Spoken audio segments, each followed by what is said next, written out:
ಶಾರದಾ ಶಾರದಾಂ ಭೋಜವದನಾ ವದನಾಂಬುಜೇ ಸರ್ವದಾ ಸರ್ವದಾಸ್ಮಾಕಂ ಸನ್ನಿಧಿಂ ಸನ್ನಿಧಿಂ ಕ್ರಿಯಾತ್. ಸಮಸ್ತ ವೀಕ್ಷಕರಿಗೂ ನವೆಂಬರ್ ತಿಂಗಳ ವೃಷಭ ರಾಶಿಯ ಮಾಸ ಭವಿಷ್ಯದ ಕಾರ್ಯಕ್ರಮಕ್ಕೆ ಸುಸ್ವಾಗತ.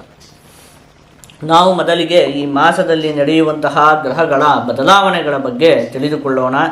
ಈ ತಿಂಗಳ 2ನೇ ತಾರೀಕಿನಂದು ಶುಕ್ರಗ್ರಹ ತುಲಾ ರಾಶಿಗೆ, 16ನೇ ತಾರೀಕಿನಂದು ರವಿಗ್ರಹ ವೃಶ್ಚಿಕ ರಾಶಿಗೆ, 23ನೇ ತಾರೀಕಿನಂದು ವಕ್ರವಾದಂತಹ ಬುಧಗ್ರಹ ತುಲಾ ರಾಶಿಗೆ, 26ನೇ ತಾರೀಕಿನಂದು ಶುಕ್ರಗ್ರಹ ವೃಶ್ಚಿಕ ರಾಶಿಗೆ ಪ್ರವೇಶವನ್ನು ಮಾಡ್ತಾ ಇರುವಂಥದ್ದು. ಇದಿಷ್ಟು ಕೂಡ ಈ ಮಾಸದಲ್ಲಿ ನಡೆಯುವಂತಹ ಪ್ರಮುಖವಾದ ಗ್ರಹಗಳ ಬದಲಾವಣೆ. ನಾವೀಗ ಇದನ್ನೆಲ್ಲ ಆಧರಿಸಿ ಈ ತಿಂಗಳಲ್ಲಿ ಅಂದರೆ ಈ ನವೆಂಬರ್ ತಿಂಗಳಲ್ಲಿ ವೃಷಭ ರಾಶಿಯವರಿಗೆ ಯಾವ ರೀತಿಯಾದಂತಹ ಫಲ ಪ್ರಾಪ್ತಿಯಾಗಲಿದೆ ಅಂತ ಹೇಳಿ ನೋಡ್ತಾ ಹೋಗೋಣ. ಅದಕ್ಕಿಂತಲೂ ಮೊದಲು ನಾನು ನಿಮಗೂ ಒಂದು ವಿಷಯವನ್ನು ಹೇಳಬೇಕು. ಅದೇನು ಅಂತ ಹೇಳಿ ಆದರೆ, ನವೆಂಬರ್ ತಿಂಗಳ 5ನೇ ತಾರೀಖಿನಂದು ನಾವು ಶೃಂಗೇರಿಯಲ್ಲಿರುವಂತಹ ನಮ್ಮ ಯಾಗಶಾಲೆಯಲ್ಲಿ ದುರ್ಗಾ ಸಪ್ತಶತಿ ಪಾರಾಯಣವನ್ನು ಹಮ್ಮಿಕೊಂಡಿದ್ದೇವೆ. ನೋಡಿ, ಇದು ನಿಮಗೂ ಕೂಡ ತಿಳಿದಿರುವಂತಹ ವಿಷಯವೇ.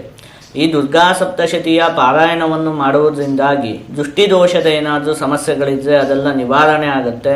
ಹಾಗೆ ಉದ್ಯೋಗದ ವಿಚಾರದ ಸಮಸ್ಯೆಗಳು, ಹಣಕಾಸಿನ ವಿಚಾರದ ಸಮಸ್ಯೆಗಳು, ಆರೋಗ್ಯದ ವಿಚಾರದ ಸಮಸ್ಯೆಗಳು, ಈ ರೀತಿಯಾಗಿ ಅನೇಕ ವಿಧವಾದ ಸಮಸ್ಯೆಗಳು ನಿವಾರಣೆ ಆಗುತ್ತೆ. ಎಲ್ಲ ವಿಚಾರದಲ್ಲಿಯೂ ಕೂಡ ಅಭಿವೃದ್ಧಿ ಅನ್ನುವಂಥದ್ದು ಉಂಟಾಗುತ್ತೆ ಅಂತ ಹೇಳುವಂಥದ್ದು ಎಲ್ಲರಿಗೂ ಕೂಡ ತಿಳಿದಿರುವಂತಹ ವಿಷಯವೇ ಆಗಿದೆ.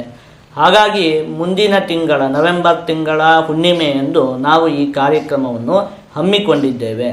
ಇದರ ಉಪಯೋಗ ಎಲ್ಲ ಜನಗಳಿಗೂ ಕೂಡ ಸಿಗಬೇಕು ಅಂತ ಹೇಳುವಂಥದ್ದು ನಮ್ಮ ಉದ್ದೇಶ. ಹಾಗಾಗಿ ಇದರಲ್ಲಿ ನೀವು ಕೂಡ ಭಾಗವಹಿಸಬಹುದು. ನೋಡಿ, ಕೇವಲ 500 ರೂಪಾಯಿಗಳನ್ನು ಪಾವತಿಸುವುದರ ಮೂಲಕ ನೀವು ನಿಮ್ಮ ಮತ್ತು ನಿಮ್ಮ ಕುಟುಂಬದವರ ಹೆಸರನ್ನು ಇದರ ಒಂದು ಸಂಕಲ್ಪದಲ್ಲಿ ಸೇರಿಸಬಹುದು. ಜೊತೆಗೆ ನೀವು ಹೆಚ್ಚುವರಿಯಾಗಿ ಪೋಸ್ಟಿನ ಒಂದು ಚಾರ್ಜನ್ನು ಪಾವತಿಸಿದರೆ ನಿಮ್ಮ ಮನೆಗೆ ಪ್ರಸಾದವನ್ನು ತಲುಪಿಸುವಂತಹ ವ್ಯವಸ್ಥೆಯೂ ಕೂಡ ಇರುತ್ತೆ. ಇದ್ರ ಬಗ್ಗೆ ಹೆಚ್ಚಿನ ಮಾಹಿತಿಗಾಗಿ ಅಥವಾ ನಿಮ್ಮ ಒಂದು ಹೆಸರನ್ನು ನಮೂದಿಸಲು ಈ ಕೆಳಗಡೆ ಕಾಣ್ತಾ ಇರುವಂತಹ ಫೋನ್ ನಂಬರಿಗೆ ನೀವು ಫೋನ್ ಮಾಡಬಹುದು. ಇದಿಷ್ಟು ಕೂಡ ಒಂದು ವಿಚಾರ.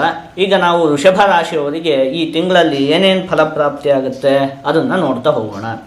ನೋಡಿ, ಶನಿಗ್ರಹ ನಿಮಗೆ ಏಕಾದಶ ಭಾವದಲ್ಲಿ ಸ್ಥಿತವಾಗಿರುವಂಥದ್ದು.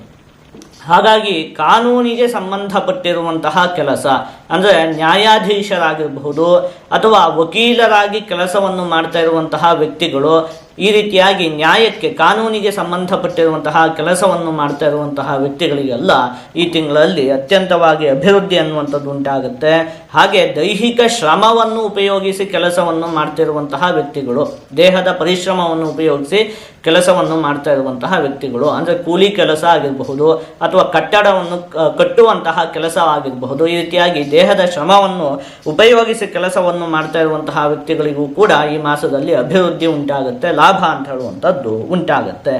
ಇನ್ನು ಈ ಮಾಸದಲ್ಲಿ ಅನೇಕ ಜನ ನೀವು ಮಾಡ್ತಾ ಇರುವಂತಹ ಉದ್ಯೋಗದಲ್ಲಿ ನಿಮಗೆ ತೊಂದರೆಯನ್ನು ಕೊಡಲು ಪ್ರಯತ್ನ ಪಡ್ತಾರೆ. ಆದರೆ ದಶಮ ಭಾವದ ಅಧಿಪತಿಯಾಗಿ ಶನಿಗ್ರಹ ನಿಮಗೆ ಏಕಾದಶ ಭಾವದಲ್ಲಿ ಸ್ಥಿತವಾಗಿರೋದ್ರಿಂದಾಗಿ ನಿಮಗೆ ಯಾವುದೇ ದೊಡ್ಡ ಮಟ್ಟಿನ ಸಮಸ್ಯೆ ಅಂತ ಹೇಳುವಂಥದ್ದು ಉಂಟಾಗುವುದಿಲ್ಲ. ಅದು ಕೂಡ ಒಂದಷ್ಟು ಜನ ಸಣ್ಣ ಪುಟ್ಟ ತೊಂದರೆಗಳನ್ನು ಮಾಡಲು ನಿಮಗೆ ಪ್ರಯತ್ನ ಪಡ್ತಾರೆ. ಅದು ಹೆದರಿಕೊಳ್ಳುವಂತಹ ಅವಶ್ಯಕತೆ ಇಲ್ಲ. ನಿಮಗೆ ಯಾವುದೇ ದೊಡ್ಡ ಮಟ್ಟಿನ ಸಮಸ್ಯೆ ಅಂತ ಹೇಳುವಂಥದ್ದು ಉಂಟಾಗುವುದಿಲ್ಲ. ಇನ್ನು ಶುಕ್ರಗ್ರಹ ನಿಮಗೆ ಷಷ್ಠಭಾವದಲ್ಲಿ ಸ್ಥಿತವಾಗಿರುವಂಥದ್ದು. ಹಾಗಾಗಿ ಮುಖ್ಯವಾಗಿ ನೀವು ಈ ಮಾಸದಲ್ಲಿ ಯಾರನ್ನೂ ಕೂಡ ಅತಿಯಾಗಿ ನಂಬುವುದಕ್ಕೆ ಹೋಗಬಾರ್ದು. ಕಣ್ಣು ಮುಚ್ಕೊಂಡು ನಂಬುವುದಕ್ಕೆ ಹೋಗಬಾರ್ದು. ಯಾರೋ ಬಂದು ಏನೋ ಹೇಳ್ತಾರೆ, ನೀವು ಕಣ್ಣು ಮುಚ್ಕೊಂಡು ನಂಬುವಂಥದ್ದು ಅಂಥದ್ದನ್ನು ಮಾಡುವುದಕ್ಕೆ ಹೋಗಬಾರ್ದು. ಆಯಿತಾ? ಏನೇ ವಿಚಾರಗಳಿದ್ದು ನೀವು ಪರಾಮರ್ಶೆ ಮಾಡಿ ನೋಡಬೇಕು. ನಿಮ್ಮದೊಂದು ಬುದ್ಧಿಶಕ್ತಿ ಇರುತ್ತಲ್ಲ, ಹೌದೋ ಅಲ್ವೋ ಅಂಥೇಳಿ ನೀವು ಯೋಚನೆ ಮಾಡಿ ನೋಡ್ಕೊಳ್ಬೇಕು. ಯಾರನ್ನೂ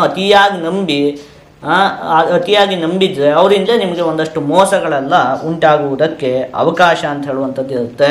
ಇನ್ನು ಗಂಟಲಿಗೆ ಸಂಬಂಧಪಟ್ಟಿರುವಂತಹ ಆರೋಗ್ಯದ ವಿಚಾರದಲ್ಲಿಯೂ ಕೂಡ ನೀವು ಒಂದು ಸ್ವಲ್ಪ ಜೋಪಾನವಾಗಿರಬೇಕಾಗುತ್ತೆ. ಗಂಟಲಿಗೆ ಸಂಬಂಧಪಟ್ಟಿರುವಂತಹ ಅನಾರೋಗ್ಯಗಳು ಕಾಡುವುದಕ್ಕೆ ಅವಕಾಶ ಇದೆ. ಇನ್ನು ರವಿಗ್ರಹ, ಕುಜಗ್ರಹ ಮತ್ತು ಬುಧಗ್ರಹ ನಿಮಗೆ ಸಪ್ತಮ ಭಾವದಲ್ಲಿ ಸ್ಥಿತವಾಗಿರುವಂಥದ್ದು. ಹಾಗಾಗಿ ಮುಖ್ಯವಾಗಿ ನೀವು ಈ ಮಾಸದಲ್ಲಿ ಕುಟುಂಬದಲ್ಲಿ ನೀವು ಒಂದು ಸ್ವಲ್ಪ ಅಹಂಕಾರವನ್ನು ತ್ಯಾಗ ಮಾಡಬೇಕಾಗತ್ತೆ. ಅಂದರೆ ಕುಟುಂಬದಲ್ಲೆಲ್ಲ ನಾನು ಹೇಳ್ದಾಗೆ ಆಗಬೇಕು ಅಂತ ಹೇಳಿದರೆ ಯಾವುದೂ ಆಗೋದಿಲ್ಲ. ಬೇರೆಯವ್ರು ಹೇಳಿದ್ದನ್ನು ಕೂಡ ನೀವು ಒಂದು ಸ್ವಲ್ಪ ಕೇಳಿಸ್ಕೊಳ್ಬೇಕಾಗತ್ತೆ, ಒಂದು ಸ್ವಲ್ಪ ಅಹಂಕಾರವನ್ನು ಬಿಡಬೇಕಾಗುತ್ತೆ. ಇನ್ನೊಬ್ಬರು ಹೇಳಿದಾಗೂ ಕೂಡ ಕೆಲವೊಂದು ನಡೆದುಕೊಳ್ಬೇಕಾಗತ್ತೆ. ನೀವು ಹೇಳಿದ್ದೇ ನಡೆಯುತ್ತೆ ಅಂತ ಹೇಳಿ ಇಲ್ಲ. ಹಾಗಾಗಿ ಒಂದು ಸ್ವಲ್ಪ ಅದನ್ನು ನೀವು ಒಪ್ಪಿಕೊಳ್ಬೇಕಾಗತ್ತೆ. ಇನ್ನು ಈ ಮಾಸದಲ್ಲಿ ನೀವು ಯಾವುದೇ ದೊಡ್ಡ ದೊಡ್ಡ ನಿರ್ಧಾರವನ್ನು ಕೂಡ ತೆಗೆದುಕೊಳ್ಳುವಂಥದ್ದು ಬೇಡ. ಪರಿಸ್ಥಿತಿ ಅಷ್ಟೊಂದು ಉತ್ತಮವಾಗಿಲ್ಲ ಈ ತಿಂಗಳು. ಹಾಗಾಗಿ ಏನಿದೆಯೋ ಎಲ್ಲ ವಿಚಾರದಲ್ಲಿಯೂ ಕೂಡ ಅದನ್ನು ಹಾಗೆ ನಡೆಸ್ಕೊಂಡು ಹೋದರೆ ಸಾಕಾಗತ್ತೆ. ಇನ್ನು ಗುರುಗ್ರಹ ನಿಮಗೆ ಈ ತೃತೀಯ ಭಾವದಲ್ಲಿ ಸ್ಥಿತವಾಗಿದೆಯಲ್ಲ, ಅದಕ್ಕೆ ಹೇಳಿದ್ದು ಅದಿನ್ನು ಡಿಸೆಂಬರ್ 5 ಆದಮೇಲೆ ಮತ್ತೆ ದ್ವಿತೀಯ ಭಾವಕ್ಕೆ ಬರುತ್ತೆ, ಮತ್ತೆ ತುಂಬ ಚೆನ್ನಾಗಿದೆ ನಿಮಗೆ. ಇದೊಂದು ತಿಂಗಳು ಗುರುಗ್ರಹ ತೃತೀಯ ಭಾವದಲ್ಲಿರೋದ್ರಿಂದಾಗಿ ಹಣಕಾಸಿನ ವಿಚಾರದಲ್ಲಿ ನೀವು ಒಂದು ಸ್ವಲ್ಪ ಜೋಪಾನವಾಗಿರಬೇಕಾಗತ್ತೆ. ಸಾಲ ಮಾಡುವಂಥದ್ದು ಇರಬಹುದು, ಸಾಲವನ್ನು ಕೊಡುವಂಥದ್ದು ಇರಬಹುದು, ಇಂಥದ್ದು ಯಾವುದನ್ನು ಕೂಡ ನೀವು ಮಾಡುವುದಕ್ಕೆ ಹೋಗುವುದು ಬೇಡ. ಅಥವಾ ಇನ್ನೊಂದು ಎಲ್ಲೋ ಒಂದು ಕಡೆ ಹಣವನ್ನು ಹೂಡಿಕೆ ಮಾಡುವಂಥದ್ದು ಇಂಥದ್ದು ಕೂಡ ಈ ಮಾಸದಲ್ಲಿ ನೀವು ಮಾಡುವುದಕ್ಕೆ ಹೋಗುವುದು ಬೇಡ. ಶನಿಯೆಲ್ಲ ಏಕಾದಶ ಭಾವದಲ್ಲಿ ಸ್ಥಿರವಾಗಿರೋದ್ರಿಂದಾಗಿ ಹಣಕಾಸಿನ ಆಗಮನ ಎಲ್ಲ ಉಂಟಾಗುತ್ತೆ. ಆದರೆ ಹಣಕಾಸಿನ ವಿಚಾರದಲ್ಲಿ ಯಾವುದೇ ನಿರ್ಧಾರನೂ ಕೂಡ ನೀವು ಈ ತಿಂಗಳಲ್ಲಿ ತೆಗೆದುಕೊಳ್ಳುವಂಥದ್ದು ಬೇಡ. ಇನ್ನು ರಾಹುಗ್ರಹ ನಿಮಗೆ ದಶಮ ಭಾವದಲ್ಲಿ ಸ್ಥಿತವಾಗಿರೋದ್ರಿಂದಾಗಿ ಮನಸ್ಸಿಗೆ ಪದೇ ಪದೇ ಸಣ್ಣ ಪುಟ್ಟ ಚಿಂತೆಗಳು ಕಾಡ್ತಾ ಇರುತ್ತೆ. ಸಣ್ಣ ಪುಟ್ಟ ಚಿಂತೆನೆ, ಆದರೆ ಅದು ತುಂಬ ಕಾಡ್ತಾ ಇರುತ್ತೆ. ಆ ರೀತಿಯಾದಂತಹ ಒಂದು ಪರಿಸ್ಥಿತಿ ಅಂತ ಹೇಳುವಂಥದ್ದು ಇರುತ್ತೆ. ಇದಿಷ್ಟು ಕೂಡ ನಿಮಗೆ ಈ ಮಾಸದಲ್ಲಿ ಪ್ರಾಪ್ತಿಯಾಗುವಂತಹ ಫಲಗಳು. ಈಗ ಇದನ್ನೆಲ್ಲ ಒಟ್ಟುಗೂಡಿಸಿ ಒಂದೊಂದೇ ವಿಚಾರದಲ್ಲಿ ನಿಮಗೆ ಈ ಮಾಸದಲ್ಲಿ ಯಾವ ರೀತಿಯಾದಂತಹ ಫಲ ಪ್ರಾಪ್ತಿಯಾಗಲಿದೆ ಅಂತ ಹೇಳಿ ನೋಡ್ತಾ ಹೋಗೋಣ. ಮೊದಲನೇದಾಗಿ ಆರೋಗ್ಯಕ್ಕೆ ಸಂಬಂಧಪಟ್ಟಿರುವಂತಹ ವಿಚಾರದಲ್ಲಿ, ಗಂಟಲಿಗೆ ಸಂಬಂಧಪಟ್ಟಿರುವಂತಹ ಆರೋಗ್ಯದ ವಿಚಾರದಲ್ಲಿ ನೀವು ಒಂದು ಸ್ವಲ್ಪ ಜೋಪಾನವಾಗಿರಬೇಕಾಗುತ್ತೆ. ಇನ್ನು ಕುಟುಂಬಕ್ಕೆ ಸಂಬಂಧಪಟ್ಟಿರುವಂತಹ ವಿಚಾರದಲ್ಲಿ ಈ ಹಿಂದೆ ಹೇಳಿದಂತೆ ಅಹಂಕಾರವನ್ನು ಒಂದು ಸ್ವಲ್ಪ ತ್ಯಜಿಸಬೇಕಾಗುತ್ತೆ. ಉಳಿದವ್ರು ಹೇಳಿದ ಮಾತನ್ನು ಕೂಡ ನೀವು ಒಂದು ಸ್ವಲ್ಪ ಕೇಳಬೇಕಾಗತ್ತೆ. ಹಣಕಾಸಿಗೆ ಸಂಬಂಧಪಟ್ಟಿರುವಂತಹ ವಿಚಾರದಲ್ಲಿ ಯಾವುದೇ ನಿರ್ಧಾರವೂ ಕೂಡ ಬೇಡ. ಇನ್ನು ವಿದ್ಯೆಗೆ ಸಂಬಂಧಪಟ್ಟಿರುವಂತಹ ವಿಚಾರದಲ್ಲಿ ಈ ಮಾಸ ಮಧ್ಯಮವಾಗಿದೆ. ವಿದ್ಯಾರ್ಥಿಗಳೆಲ್ಲ ಸ್ವಲ್ಪ ಹೆಚ್ಚಿಗೆ ಪರಿಶ್ರಮ ಪಡಬೇಕು. ಇನ್ನು ಉದ್ಯೋಗಕ್ಕೆ ಸಂಬಂಧಪಟ್ಟಿರುವಂತಹ ವಿಚಾರದಲ್ಲಿಯೂ ಕೂಡ ಈ ಮಾಸ ಮಧ್ಯಮವಾಗಿದೆ. ಯಾವುದೇ ದೊಡ್ಡ ಮಟ್ಟಿನ ಸಮಸ್ಯೆ ಅಂತ ಹೇಳುವಂಥದ್ದು ಉಂಟಾಗುವುದಿಲ್ಲ. ಆದಷ್ಟು ನೀವು ಈ ಮಾಸದಲ್ಲಿ ದುರ್ಗಾದೇವಿಯ ಆರಾಧನೆಯನ್ನು ಮಾಡಬೇಕು. ನೀವು ಹೀಗೆ ಮಾಡುವುದರಿಂದ ನಿಮಗೆ ಯಾವುದೇ ಅಶುಭ ಫಲ ಅಂತ ಹೇಳುವಂಥದ್ದು ಪ್ರಾಪ್ತಿಯಾಗುವುದಿಲ್ಲ. ಜೊತೆಗೆ ಎಲ್ಲ ಶುಭ ಫಲಗಳು ಕೂಡ ಸಂಪೂರ್ಣವಾಗಿ ಪ್ರಾಪ್ತಿಯಾಗತ್ತೆ.